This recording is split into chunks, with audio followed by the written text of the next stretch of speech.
Hey everybody, happy Bike to Work week. I was just out in the garage getting my wife's bike ready for the week. She's been dropping the kids off at school. We're looking to do some, bike rides, so we're getting her fit on her bike. So that's always fun. Now you might have a bike that looks pretty similar to this, and if you're interested in, getting out for the first time, biking to work, number one thing is a comfortable bike, no matter how expensive it is or how cheap it is, or if somebody gave it to you for free, is going to be better than one that's not fitting right. So these are a couple quick tips that should get you on the bike feeling pretty good.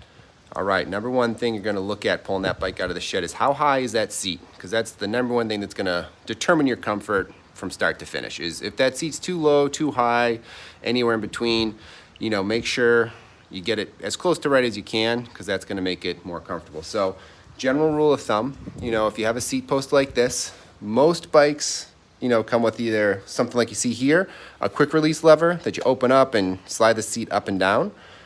Other bikes might have, a wrench, or like a screw that requires a wrench, a nut and bolt, or an Allen key or something like that. But you're basically gonna loosen that up, bring the seat up and down.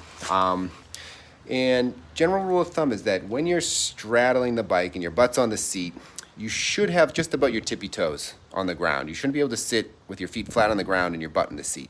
That means it's too low. So if the pedal's all the way down the bottom here, so if you take that pedal and you spin it around to the bottom, you should be pretty close to stretched out if your heel is on that pedal. So if your heel is on that pedal and you're sitting on the seat, your leg should be pretty much fully extended. That's a good rule of thumb. So those two tips, if you're straddling the bike with your tippy toes on the ground, or if you're sitting on the bike with your leg fully out straight and your heel on the pedal, those are gonna get you in the ballpark for where your seat height should be. All right, coming up the front of the bike. So many comfort bikes, hybrids, cruisers, whatever you wanna call them, have these sort of handlebars. So they're called ergo or ergonomic grips, and they're pretty standard, I find, on most, especially newer hybrids. So a thing that I notice a lot of people do wrong with these types of grips is they're kind of twisted too far back. So if my hand is on this grip, right?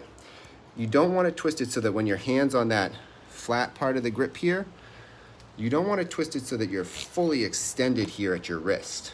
You want your wrist to be just about neutral, not quite overextended like this, not way back like that, but it should be able to rest pretty comfortably with a little tiny bit of extension. And that'll get you a pretty comfortable hand grip on those ergo handlebar grips.